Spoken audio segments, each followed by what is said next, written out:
Good morning. Welcome. Thank you for being here this morning. It's Charlene Sanjenko from Powerhouse, and it's my pleasure and my job this morning to just quickly thank you for being here, welcome you to another Gather for Her conversation, and tell you how excited I am for today's conversation. My job is to host the conversation by welcoming you and doing a First Nations land acknowledgement. And then I'm actually going to exit left and allow the conversation to unfold. Just before I do, I want to show gratitude for the lands on which I reside here on the Sunshine Coast. I'm on the Squamish First Nation lands. And I just want to ask you to pause for a moment and just acknowledge the lands on which you reside and call home. It's my pleasure this morning to welcome our very special guest, along with my colleague, Christina Benty, who is our moderator this morning. Our special guest today is Jessica Hill. And I'll tell you just a little bit about Jessica. I had the pleasure, I looked back in my calendar, and it was 2013 and 2014. I can't believe it was that long ago. I had the pleasure of being a classmate of Jessica's and in a community economic development program that we were in back at SFU. And Jessica Hill is the chief of the Oneida First Nations, and that's in the Thames region in southwestern Ontario. Going to get her to explain that a little bit more so I understand that. She was elected chief 2 years ago in 2018, and she has over 20 years of experience working with different national political organizations. And we couldn't think of a woman of wisdom, a depth of experience, an Indigenous leader to engage in a conversation today. And I know it's going to be rich and wonderful, especially given that Christina is also a former two-term mayor. So what a great opportunity. I'm going to exit left now, and I'm going to welcome two other colleagues of mine, Tina Overbury, our story tracker, and we'll be switching off with Sharon Marshall, who will be our graphic facilitator today. Well, good morning, everyone. Can you hear me okay, Jessica? Yes, perfect. Oh, fantastic. Well, I am very excited for this conversation. Jessica and I just met this morning, about half an hour ago, and we were having a chat on the phone, and I was thinking to myself, I could speak to this woman all day. And Jessica, here's Tina, beautiful Tina Overbury from on Bowen Island right now, as you can see in her background. Absolutely gorgeous. And she's going to be tracking our conversation. So I'm looking forward to, of course, Tina always comes up with some fantastic, juicy questions for us. So as Charlene said, I am part of my excitement about having this conversation is because of my own political background and experience and my involvement in politics and as a leader, and now in my work in governance and in shifting systems and sustainability. And so the short little conversation that Jessica and I had this morning was definitely around what it's like to be a leader, and what it is like to lead in a challenging environment. And so, Jessica, you've been chief since 2018. And I just would love it if you shared a little bit about what was one of the biggest surprises for you after becoming chief, because I thought that was really interesting. I will, but first of all, I want to tell you, where I live.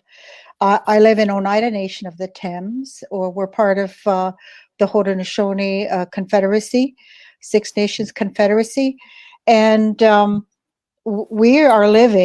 original homeland was in New York State.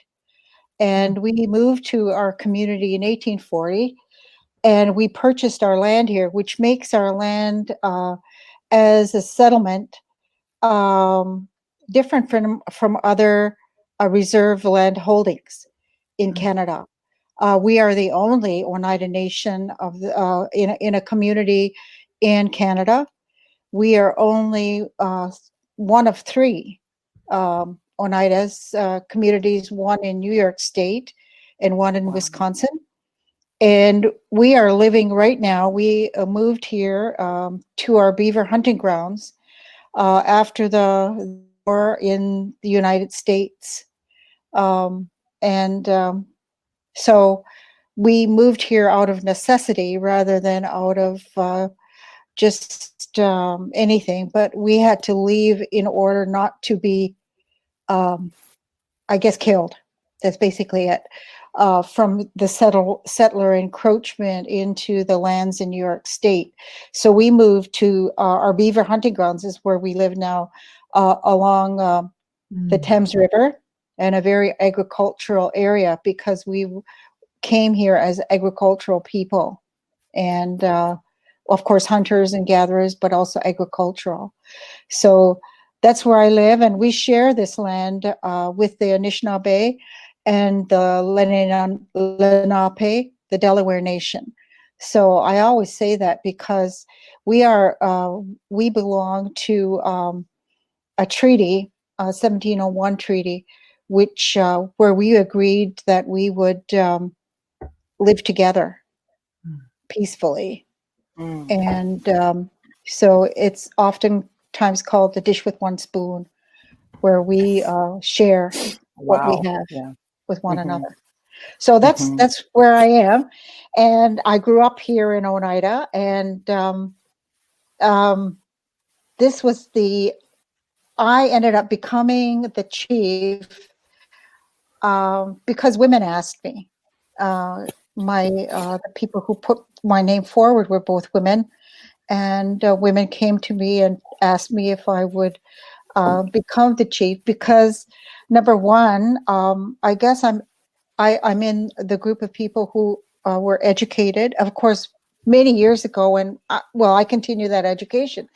But my biggest surprise, I guess, was all the things that I wanted to do really went just kind of down the drain.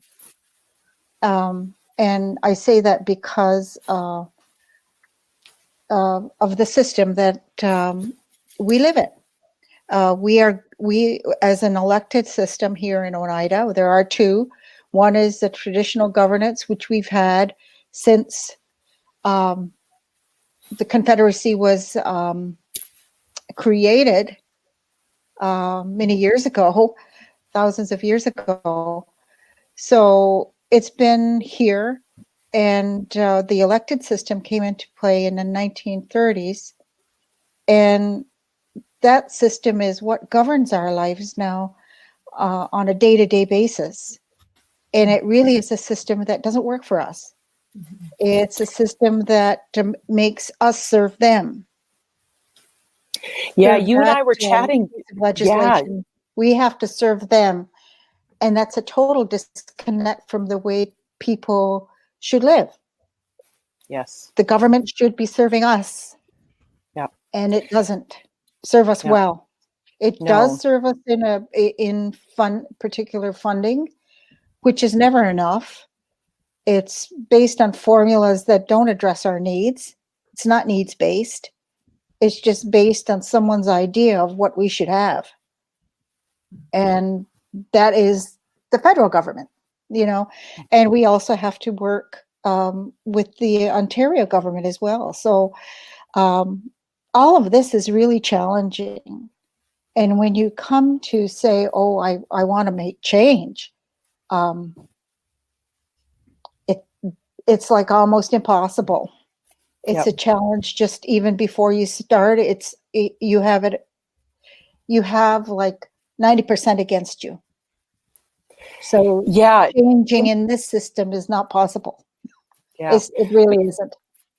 And we were chatting about that, right? That you come to this position and you have dreams of because you're elected as a leader. You want to serve your community, you want to serve your people, you want to lead them, and then it's like banging your head against a brick wall, right? It went totally down the drain. My dreams went down the drain, down the tubes. And I had to start, basically every chief seems like we have to start all over again every time someone is elected. So if you can imagine the consistency of decisions when another council comes in 2 years later and boom, they have other ideas.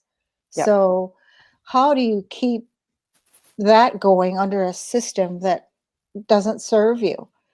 And the way things are changing, it's not changing because the way we want it to change, it's changing the way they want it to be. Yeah. And that sweet framework of legislation that the federal government brought out to make all these changes was just another way to subjugate us to more rules and without self-determination. And I think that's, in all of governance, you should be serving the people. Yep. And that's what the people here demand. And being able to fulfill that is a task that is hard to do unless you really find your own, build your own economy. And that goes back to one of the reasons that I was in the course at SFU, was to try to find a way for sustainability, a way to go forward, a way to create a local economy that would help us become independent or more independent of government, because what government has done is made us dependent on them. And that has not served us. We live in poverty. We have chronic diseases like diabetes and cancer and respiratory illnesses. And as I was saying, COVID-19 that we're all in together in Canada has really, and someone said this to me, one of the managers from our community said this to me, and I have continued to say it, is that this COVID-19 has shone a light on all the things that have magnified all the things that are wrong. Yeah. And at least I would say in the society in which I live. Yes. And you're so right. It's I disconnected. think we're all experiencing that, right? Like right. You're right. It's exposed our systems that aren't serving us and serving our communities, and it's really shone a light on our own lack of sustainability, right? And you brought up the word about how do we create sustainable communities. So how are you leading then your community through this time? Well, I think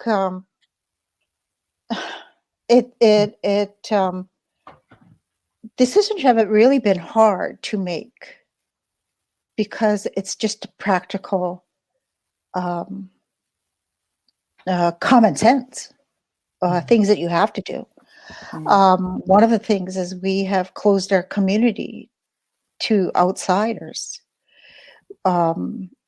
We only let our residents in. Even if you're a member here, we only let our residents in. And we will be on Friday instituting a curfew because, and as we have had to have our dispensaries and cigarette stores all shut down, as well as gas stations. Only those things that are essential are operating. We have closed our administration to the public. We continue to work, of course, and we're here supporting the health system. And I had a thought today, while I was answering some emails earlier, that health is just not physical. It's mental, emotional, and spiritual.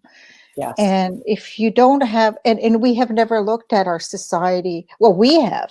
We have looked at our society that way, but other than that, government doesn't. Yeah. It just goes to a very narrow definition. And when it's not holistic, and the health world is also seeing it this way now, that it's holistic, that you have to look at your total being in order to be safe. Yeah. And you guys are the original systems thinkers, right? That see that holistic perspective of human beings and of communities. And so I think that that's really, really key. You're absolutely right that it's like it's forcing us to take a look at that. It's forcing us to, at least in my community, to look at who we really are. And one of the great supporters to me during this time have been our clan mothers, our traditional clan mothers, and they're the ones who really pushed this. Yeah. They're the ones who really said that, it's time to do this. I mean, we were there thinking of it, but I think it's the push to do it. It's the confidence to make things happen. It's the confidence that that you're doing the right thing. Yeah. And I think that doing the right thing is so important, because today, sometimes people think that we're lawless, but it's because we don't have the capacity to serve our community. We have one police officer. Yeah.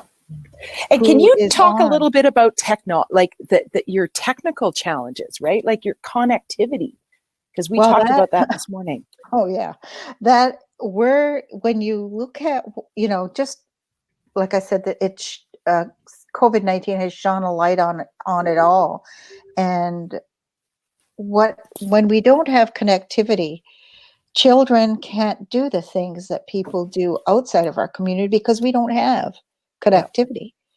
About 1/4 of our community is connected. So you can't do your schoolwork. Even during any time, even if we're not in COVID, this is the way it is. Governance, you have to do governance via, teleconference. You can't meet in person. And we're trying to carry on with all the rules that are here now. And, it really shows that there is a real disconnect between us and the other parts of the province, the world, Canada, and it shows us what we don't have.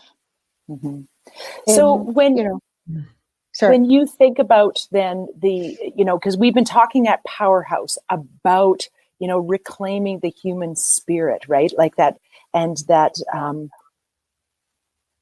sense of who we are, right? And why we're here. Can you speak to that? What does that mean to you? And how are you doing that personally, but also as a chief for your community, for your people? Well,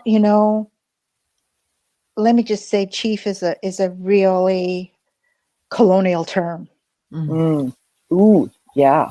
Because I am not a chief, really. I mean, I have that name, but I am not a chief, and I never will be. Wow. And I am a leader. The word in our language, in the Oneida language, Onyota'ag, is Yasinawan. And that means that I'm holding a big name. So it's not... I'm holding a big name. Yeah, I just want to pause for that. That's because, beautiful. Well, that means that I'm a leader. Yeah. That's what it means. And so, we have to, even that term is so colonial, but we're living in a colonial in a colonial way, and we have to break out of that. And that is what we have to do to regain that human spirit. We have to break out of that colonial life, and we have to live a different life that we are in control of. And our community is demanding it. And in this system, it is just absolutely almost impossible to do it unless we break every rule there is. And that's when it leads to people doing things that extraordinary things that you wouldn't want to have happen. Yeah. And that's the times that we're leading in.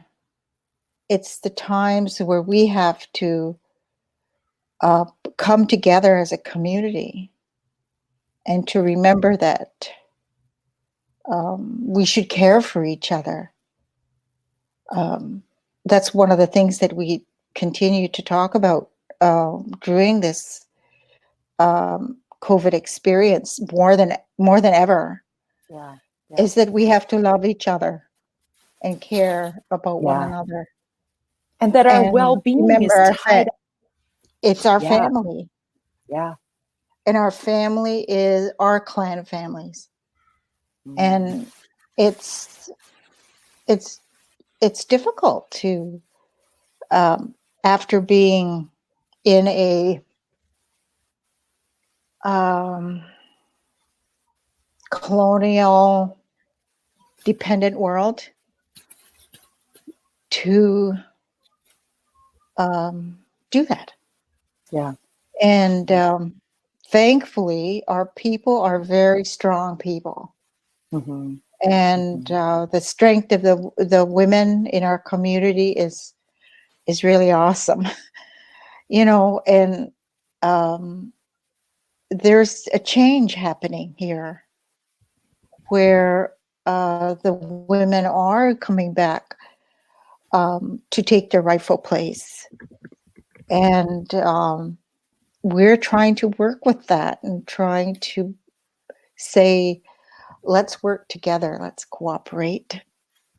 Yeah. And our goal, our vision in Oneida Nation of the Thames, the elected system, is to return to governance by the traditional governance system. And our administration that provides the services can still exist, but it should exist as what it is, service delivery. Yeah. And not serving people. Right, Yeah. serving people.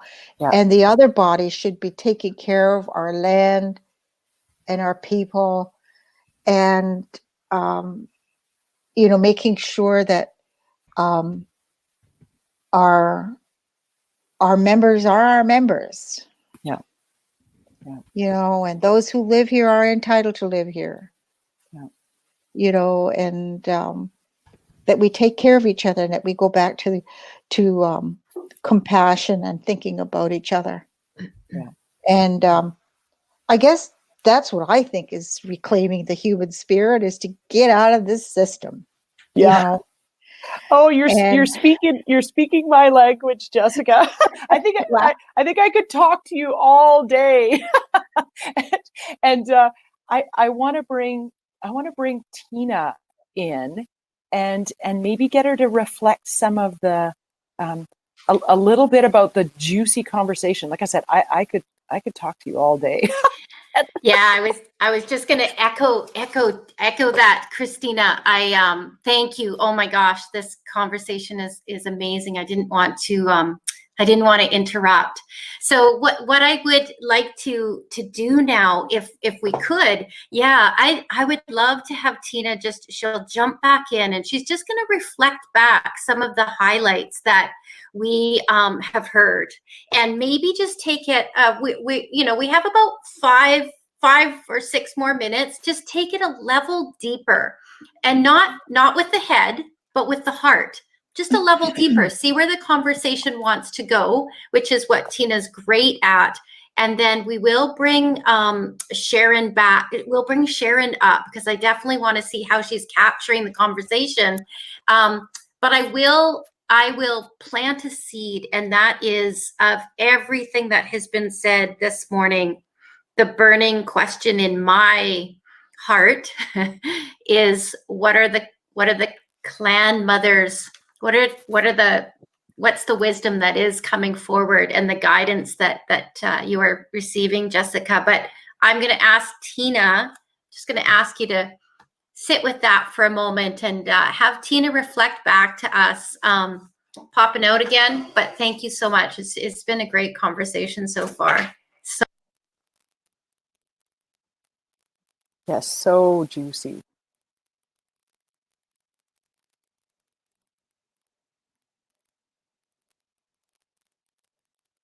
Oh my goodness. I'm quite emotional, and I'm almost a little bit speechless, which is rare for me. I want to say thank you for the depth of the share. And there's so many pieces that I could reflect back. There are many, many, many pieces. But what is really profoundly placed in my heart and hands is I am holding a big name. And there are many things that we could talk about that are very clear and the heartbeat of sustainability is very much in this conversation. The heartbeat of what is in my words is what would healthy broken look like, because I can hear the two sides of something needs to break, something is broken, and that there is a health, there's a knowing of like we can never go back, but how do we bring our wisdom forward? So we could go into that, but the piece that profoundly shook me and stopped, it's like was I'm holding a big name. And this might connect to what Charlene was talking about our clan mothers. And I also think in the context of what we're here to do and be in with Powerhouse is this conversation of we gather for her to lead. So that's where if we went a bit deeper, I would want to dive a bit into that. I'm holding a big name, and how does that guide us, or how might that guide us forward? And how humbling that is, right? Mm-hmm. The humbling reminder that you're holding a big name. Yeah, that was, Jessica, that was just gold. Thank you. Oh, you're welcome. You should see the chat. I don't know if you can see the chat, but it's like, no. We will download it or whatever we do. Okay. And make sure you get it, because the conversation is many hearts are open in this conversation. Yeah. Well, that's the name of a leader, of a woman leader in my community, in my position. But the clan mothers, they have their own system and their own way of carrying out their duties. And that's all it is, really, our duties and responsibilities. And I guess the responsibility part is the part that I take from that, from I guess that teaching would be that we all have responsibility and we should be taking it. And that it's just it should be just a part of who you are. And these are the things I think that would probably be best spoken to by a clan mother, because I'm speaking from a person who is elected, but I try in the best way that I can to carry the responsibility that I have in the best way that I can, and to the best of my ability. and always to be thinking of our community now, and as we say it here, in the generations that we can't see, Yes. that still haven't come, and that's often times where we talk about making decisions, thinking 7 generations. It's a Haudenosaunee concept, the 7 generations, and it can be taken a couple of ways, where you have to look back to your past 3 generations or so, and then you're living in one now, and then you're looking 3 generations ahead. Or you can be looking 7 generations, because you will not see those people. Yeah. We worked on this concept when I was working with the Mohawks of Kahnawake, and we tried to make that concept a real concept. And so we asked for pictures, because that community near Montreal was well photographed. And we did come up with 2 families with a picture with that. Yeah. And it made it so real when you think that the decisions that you make are not for you only, but for the future. So today, what we do today will be viewed, will be part of that history, and will be part of the reasons that people do the things they will do in the future, because they'll look at what we've done and how we've handled things, and how well we've carried out our responsibilities. And in a lot of ways, it's really disappointing that I couldn't have done more in 2 years. I am really disappointed, and but it's a lot of serving government. And our people know that, and our people have said that to me. You're not serving us, you're serving the government. And it is true. The divide is very clear. Sorry, Christina. It's very clear. Your impulse. There's something coming over here too. But what are we doing? A few things that we're doing that, the government is now freeing up some money to help us through this, and it's money things that they should have been doing all along, and allowing us to do the things that we need to do to survive. And that has never happened for us. I want you to we're talking about sustainability, about farming, about producing food, because it's shown us now we have to have our own food to survive. And we have to be taking care of our land better. And not allowing farmers, corporate farming to take over in our community, because that's what's happening. Machinery that you used to see in the Saskatchewan prairies is now here alive and well. And doing whatever they wish to our lands. So we've got to take that back. We've got to take back the care of our lands as well. And that is another woman's responsibility. I want you to know how much that 7th generation thinking has influenced my own work. And I often, when I'm working with governing bodies, I tell them, put future generations in the front row and make decisions, listen to their voices and make decisions on their behalf. And that's something that I have learned from Indigenous people. So I'm so grateful for that. Thank you. Char's back on. She's going to wrap us up here. I feel badly. And it sounds like there's another conversation. If I could just plant the seed again, for a future conversation when we can, about food sustainability, food sovereignty. We've been talking about that a lot as the Powerhouse team, just obviously recently with what's going on. What I wanted to do, I just want to be respectful of time this morning, and I wanted to thank Christina for moderating and having the conversation, which I always so sincerely appreciate. What I'd like to do now, if I could, is I'd like to bring Sharon Marshall up and bring Christina down for the rest of our time this morning. And Jessica, I want to just take a moment to introduce you to Sharon, because you haven't met her yet, but there's a story here, because I'll just quickly tell you the story while Sharon comes up.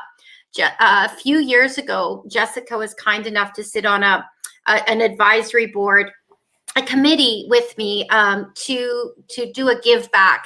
I wanted to do something that would somehow in some small way start to build relationships and support Indigenous women in some small way through Powerhouse. That was a number of years ago, and over the years we were able to tuck away some funds through our revenue, because social impact is such an important thing to me. And this year, what Jessica doesn't know, for this past year, Powerhouse has proudly been supporting a program called the Diva Program, which I'll ask Sharon to just say a couple of things about to frame it properly. But it's been something that, Jessica, you were part of the brainchild way back when we first had some conversations about Canadian women care and how do we start to circle back and tie these pieces together. Well, the Diva Project is actually a very tangible way that we've started to do that. So Sharon, I'm just going to have you pop onto the screen for a second and introduce yourself and just a little snippet about the Diva Project, and then walk us through. I'm curious what's come up for you this morning in this conversation. Hello, Jessica. It's very nice to meet you. So the Diva program is a 20-week online digital literacy and virtual support skills training program for Indigenous women. And we started the pilot last year, and I started off with 10 women, and 2 completed the program. So we're just finalizing the practicum part of it, and I'm ready to do another pilot.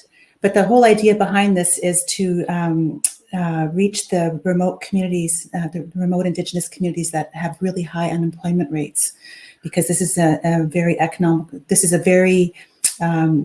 sustainable way for them to bring economies to their communities, I believe. And so that's the Diva program, and very thrilled that Shar has been my biggest supporter through this. Powerhouse has been my biggest supporter. And so I'm a slow drawer.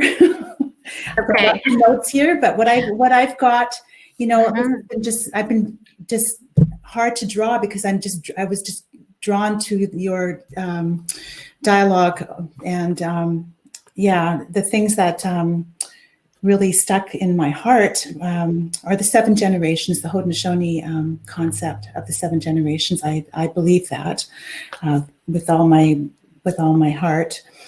But what struck me as odd is when you talked about how you agreed to live together peacefully, and why do we have to agree to live together peacefully when no one else is doing that, right? Like, that is the part that I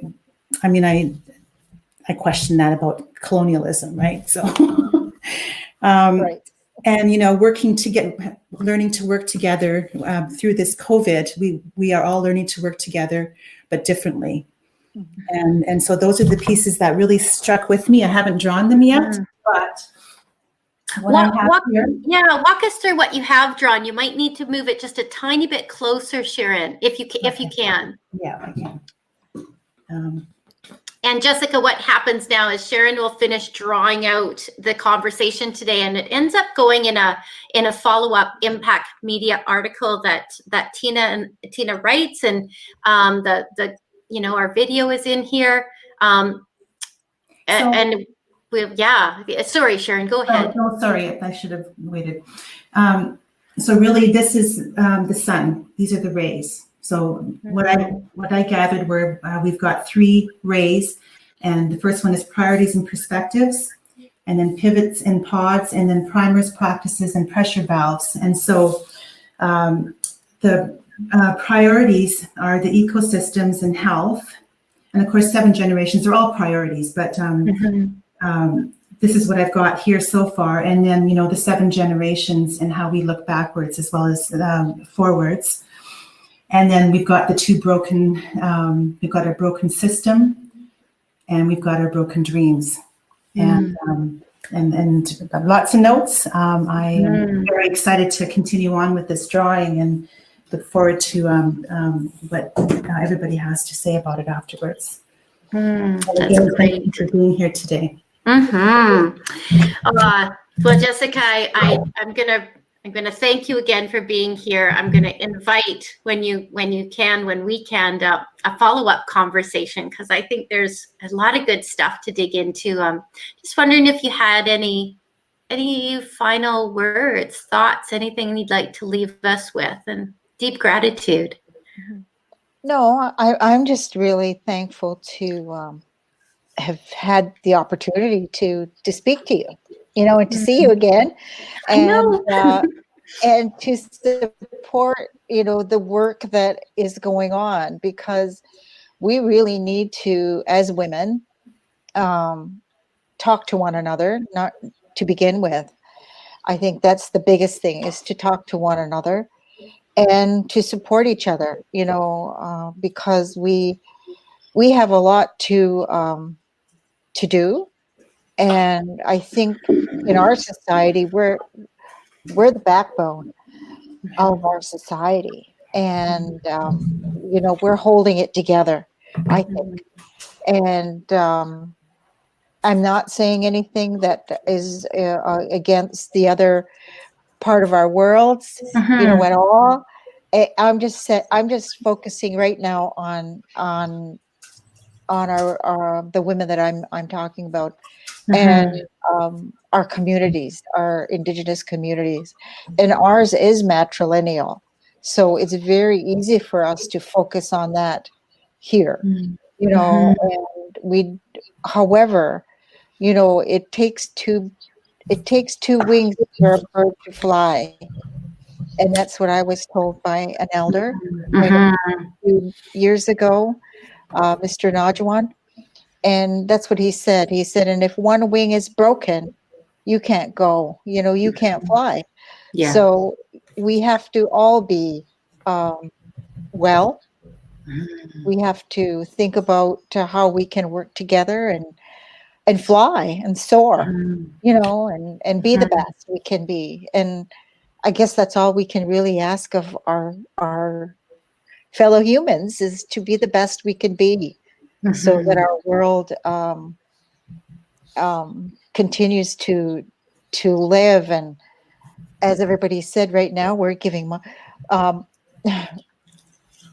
planet, Mother Earth, an opportunity to heal a bit, and for us to take that time to heal too. We have a opportunity here to think about things and do things differently, and take that time to reflect on who we are and what we should be doing in our life and here on Earth. That's that would be my message. Thank you. Yeah, it's not to downplay the severity of the current, condition, but at the same time, like you said, I think there's a lot of healing that's going on right now for Mother Earth, for each of us, for our family units, and so I think what we're trying to do is have the conversations that have us look, as women and as leaders at everything that's going on right now, at many levels, an integrated look at everything that's going on. And you've always, ever since I met you, Jessica, there's been something, there's been definitely a heart connection. And I didn't totally understand it when we first met, why, but I understand it so much more now, all these years later. And I'll never let you get too far away from me. So, so thank you so much for being part of today, and we'll be sure to follow up. There'll be a little bit more work just to wrap up an article, but I'm so curious about some of the guidance and leadership from the clan mothers and just those type of things, because that's, you know, I just find that really, really interesting. And I hope we have a chance to talk about that and maybe share some of that in our follow-up article. But a deep gratitude from myself and the women of Powerhouse. Thank you very, very much. You're welcome. You're welcome. Thank you. Miigwech. Chibikwech.